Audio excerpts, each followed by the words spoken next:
So I was under the impression that there was some regulation in place that sort of prohibited or kept telehealth from being more widely used. Is that actually the case? So it's twofold. Yes. And so Medicare cannot statutorily expand telehealth. The way that the law is written, it has to come from Congress. Um, and then there are also a lot of laws about, licensing, which prevent providers from practicing across state lines. However, with the public health emergency declaration from the federal government, Medicare now has the authority to expand telehealth under that emergency provision. And they have loosened tons of regulations, but also states have done things to allow people to practice across state lines, which then makes it easier if you're looking for a service and you just have more options. But I think the actual biggest change has been, reimbursement and creating the market incentive for providers to deliver care. And under Medicare's policy changes in response to COVID, they've increased reimbursement to make it on par with in-person appointments. They've got both Medicare and private insurance companies have got rid of cost sharing, so you can see your appointment and have it fully covered by your payer and not have a copayment.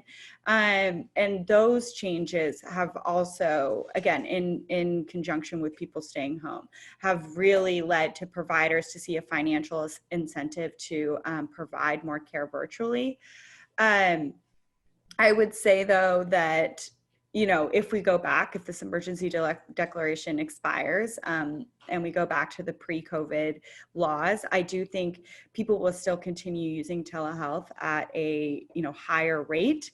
But there are some policy changes we could do to make it easier, but also not as expensive, like not paying the same price as an in-person visit.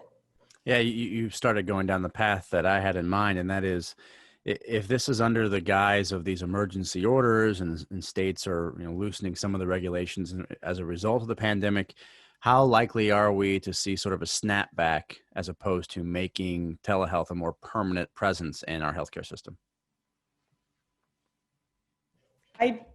I think obviously there, in order for it to can carry on at the same level that telehealth has been provided today, there needs to be regulatory and legal changes.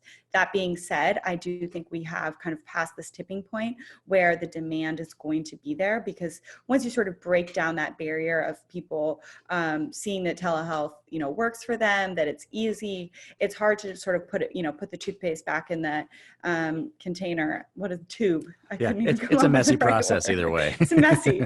And so even though it requires legal changes to continue the way that it's been happening now, I do think we are on a path to make that happen.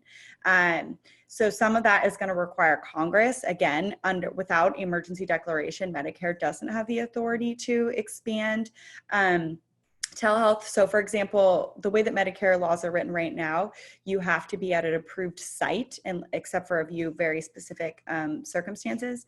And so, and those sites where you're allowed to receive remote care are not your home.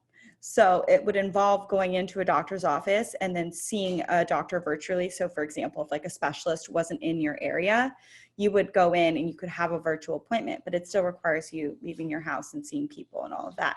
That obviously makes sense in some circumstances, but the whole point is to make it easier to access, and we should encourage people, if it's medically appropriate, to access care from their homes. But that requires a change from Congress outside of this emergency declaration. And then, like I was saying before, some states have eased rules around a number of things. So in some states, you can't provide care that's considered asynchronous or store and forward, meaning I would take photos of something. I have a question about a mole. And, this is actually a real thing. I have a doctor's appointment this week. But so you would take photos of it, you'd send it in, and then someone would look at it on their own time and get back to you. It's very state by state, but many states and normal times don't allow that type of care. The appointment has to be a live two-way video appointment.